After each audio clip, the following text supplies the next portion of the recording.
Hello everyone! আজকে আমি veg biryani বানাচ্ছি। আর এই বিরিয়ানিটা আমি ফার্স্ট খেয়েছিলাম মায়াপুরে। যখন খেয়েছিলাম তখনই ঠিক করে নিয়েছিলাম এই বিরিয়ানির রেসিপিটা কিন্তু অবশ্যই ট্রাই করব। তখন থেকেই দেখো যেমন ভাবা তেমন কাজ। সেই রকম দেখো আমি ভালোভাবে চালটাকে আগে ধুয়ে নেব। বাসমতি চালটাকে দেখো ভালো মতো করে হাতে করে দেখো এইরকমভাবে ধুয়ে নিতে হবে। যাতে চালের মধ্যে যদি কিছু নোংরা থাকে সেটা যেন বেরিয়ে যায়। এবার ২-৩ বার করে ধুয়ে নিয়েছি। ধুয়ে কিন্তু আমি ০.৫ ঘন্টা ভিজিয়ে রাখবো। এবার দেখো একটা জায়গায় সোয়াবিনটাকে একটু ভাপিয়ে নেবো। তার জন্য দেখো কি করছি, সোয়াবিন নিয়ে নিয়েছি, একটু জল দিয়ে দিয়েছি আর অল্প করে একটু নুন দিয়ে দিয়েছি। দিয়ে এগুলোকে ভাপিয়ে নিচ্ছি। তারপর একটা জায়গায় কাঁচা লঙ্কা আর আদাটাকে ভালো করে বেটে নেব। এরপর কাজু বাদাম আর আমি পোস্তটাকে বেটে নিচ্ছি। মিক্সিতে ভালো করে মিহি করে কিন্তু বেটে নিতে হবে। এরপর দেখো প্রেসার কুকারেতে আলুগুলোকে ছাড়িয়ে আধখানা করে নিয়েছি। সেগুলোকে জল দিয়ে আমি একটু সেদ্ধ করে নেবো। এবার এর মধ্যে নুন দিয়ে দেবো আর অল্প একটুখানি হলুদ দিয়ে দেবো। দিয়ে আমি এখানে ২ টো সিটি দিয়ে দিচ্ছি। এটা 80% মতন কুক হবে। এই দেখো সিটিও দিয়ে দিয়েছে। তো সিটি দেওয়ার পর আমি আলুগুলোকে না বের করে নেবো। এই দেখো আলুগুলোকে বের করে নিয়েছি। এবার এগুলোকে না ভালো করে এইরকমভাবে ফোক দিয়ে কেটে দিচ্ছি। এতে কি হবে, মশলাটা না খুব ভালো করে এর মধ্যে ঢুকবে। তোমরা যখনই বিরিয়ানি করবে এই প্রসেসটা কিন্তু ফলো করো। এতে কিন্তু আলু খুব ভালো কুক হয়, মশলা খুব ভালো ঢোকে। তো এই প্রসেসটা কিন্তু তুমি অবশ্যই ট্রাই করতে পারো। আর যারা অলরেডি জানো তারা কিন্তু কমেন্টে অবশ্যই জানিও। এবার দেখো এখানে জলটাকে ফুটিয়ে নিয়েছি। তারপর চালটাকে আমি এর মধ্যে দিয়ে দেবো। জলটা কিন্তু কমপ্লিটলি ফুটলে তারপরেই কিন্তু চালটা দিও। চালটা সমস্তটা এর মধ্যে দিয়ে দিয়েছি। এবার এর মধ্যে আমি দিয়েছি বিরিয়ানি মশলা। মানে বিরিয়ানির জন্য যে গোটা মশলা পাওয়া যায় সেটা কিন্তু এখানে দিয়েছি। কিছুক্ষণ পর দেখো একটু স্বাদ মতো নুন দিয়ে দেবো এর মধ্যে। তার মধ্যে দেখো কি সুন্দর টকবক করে ফুটছে। ভাতটাকেও কিন্তু আমরা এখানে 80% কুক করব। কারণ তারপরে যখন দম দেবো তার জন্য তো একটু টাইম লাগবে। তো সেখানে কিন্তু বাকি রান্নাটা হয়ে যাবে। এবার দুধের মধ্যে একটু কেশর গুলে দেবো।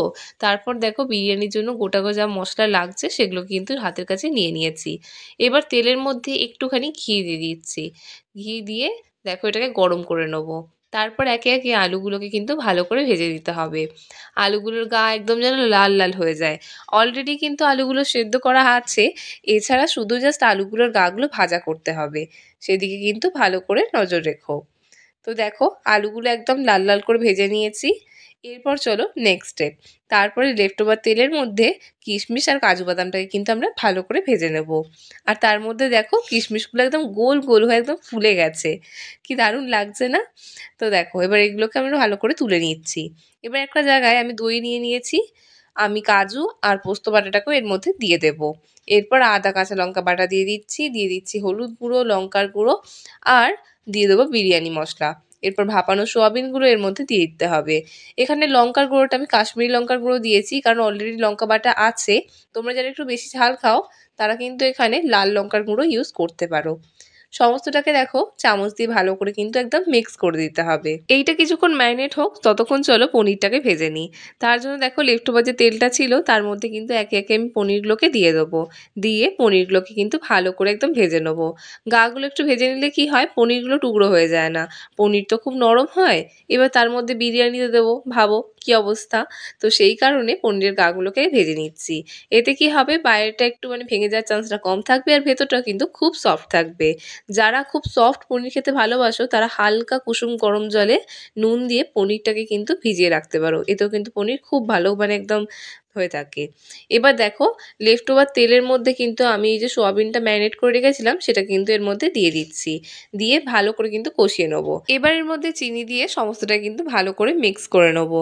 এর মধ্যে কাজু বাদাম আর পোস্ত আছে, তাই কাঁচা গন্ধ যাতে না ছাড়ে সেটার দিকে কিন্তু একটু ভালো নজর রাখতে হবে। এরপর দেখো ভালো মতো কষানো হয়ে গেলে একদম ড্রাই হয়ে যাবে, তখন কিন্তু তোমাকে অল্প করে একটু জল দিয়ে দিতে হবে। জল দিয়ে সমস্তটাকে দেখো ভালো করে কিন্তু মিক্স করে নিতে হবে। এছাড়াও কিন্তু আমি এর মধ্যে এবার পনিরটাকে অ্যাড করব, সেই কারণে তো জল দিতেই হবে, যাতে পনিরের গায়েও সমানভাবে কিন্তু এই মশলাগুলো লেগে যায়। এবার দেখো হালকা হাতে একটু সাবধানে কিন্তু খুন্তি নাড়াচাড়া করতে হবে, কারণ পনির আছে। তো পনির সাধারণত একটু ভেঙে যায়। এছাড়াও যদি আমরা ভেজে নিয়েছি তো সেই চান্সটা একটু কম। তো দেখো সমস্তটাকে কিন্তু ভালো করে একদম মশলার সাথে একদম মাখিয়ে নিয়েছি। এবার দেখো রংটা যাতে একটু ভালো হয় তার জন্য আমি এখানে কিন্তু কাশ্মীরি লঙ্কার গুঁড়ো দিচ্ছি। তুমি চাইলে কিন্তু নাও দিতে পারো, এটা একদম অপশনাল। জাস্ট একটু কালারটা ভালো দেখানোর দেখানোর জন্য কিন্তু আমি কাশ্মীরি লঙ্কার গুঁড়ো দিয়েছি। সমস্তটাকে দেখো ভালো করে মিক্স করে নিয়ে এবার একদম শেষের দিকে স্বাদ মতো নুনটা দিয়ে দেবো। দিয়ে সমস্তটাকে কিন্তু ভালো করে মাখিয়ে নিতে হবে। এই দেখো বেশ ড্রাই হয়ে গেছে, এবার আমি অল্প করে একটু জল দিয়ে দিয়েছি। এইটা কিন্তু খুব ড্রাই হবে না বা খুব ঝোলঝোলও হবে না, সেটার দিকে কিন্তু নজরে রেখো। এবার যেই জায়গাতে বিরিয়ানি করবে সেই জায়গাটাতে একটু সাদা তেল আর ঘি দিয়ে দেবো, দিয়ে সমস্তটাকে দেখো ভালো করে একদম মাখিয়ে নেব। একদম তেল তেল করে মাখিয়ে নিয়েছি, যাতে চালটা যেন খুব বেশি স্টিক না করে যায়। নিচে তেজপাতা দিয়ে দিচ্ছি। একদম দেখো যেখানটা একদম খুব বেশি তাপ লাগে সেই জায়গাটায় কিন্তু একদম তেজপাতাটা দেয়া আছে। এরপর আমরা যে গ্রেভিটা বানালাম সেটা কিন্তু নিচে এর মধ্যে দিয়ে দেবো। ফার্স্ট লেয়ার এইরকমভাবে দিয়ে দিচ্ছি। দিয়ে এবার আমরা এর মধ্যে রাইসটা দিয়ে দেবো। এইরকমভাবে ভালো করে ছড়িয়ে কিন্তু রাইসটাকে দিয়ে দিতে হবে। এইটা আমাদের রাইসের একদম ফার্স্ট লেয়ার হচ্ছে। এই দেখো ফার্স্ট লেয়ারের পর আমরা এখানে দিয়ে দিচ্ছি একটুখানি বিরিয়ানি মশলা, আবার দিয়ে দিচ্ছি ঘি। সমস্তটাকে দেখো ভালো করে কিন্তু এরকমভাবে ছড়িয়ে দেবে। এরপর আলুটাকে এর মধ্যে দিয়ে দিলাম। আবার কিন্তু আমরা সোয়াবিন আর পনিরের যে গ্রেভিটা আছে সেটাকে এর মধ্যে দিয়ে দেব। ভালো করে একদম চারদিকটা ছড়িয়ে দিতে হবে, যাতে রাইসের মধ্যেও কিন্তু ফ্লেভারটা সমানভাবে আসে। তো এইরকমভাবে ছড়িয়ে দিলাম। এবার কাজু বাদাম কিশমিশ যেগুলো ভাজা ছিল সেগুলোকে কিন্তু দিয়ে দিয়েছি। আবার কিন্তু রাইস দিয়ে দেবো। রাইস দিয়ে কিন্তু এটা আমাদের সেকেন্ড লেয়ার চলছে। তো এইরকমভাবে দেখো ভালো করে কিন্তু রাইসটা ছড়িয়ে দিয়েছি। দিয়ে দিয়েছি বিরিয়ানি মশলা। আমরা আগেই দুধের সাথে কেশর দেখো গুলে রেখেছিলাম, সেটাকে কিন্তু এবার এর মধ্যে দিয়ে দেবো। চামচে করে চারিদিকটা কিন্তু একদম ছড়িয়ে ছড়িয়ে কিন্তু দিয়ে দিতে হবে। এই দেখো যাতে সমানভাবে চারিদিকটা কিন্তু পৌঁছায়। এইরকমভাবে কিন্তু দেখো ছড়িয়ে দিয়ে দিয়েছি।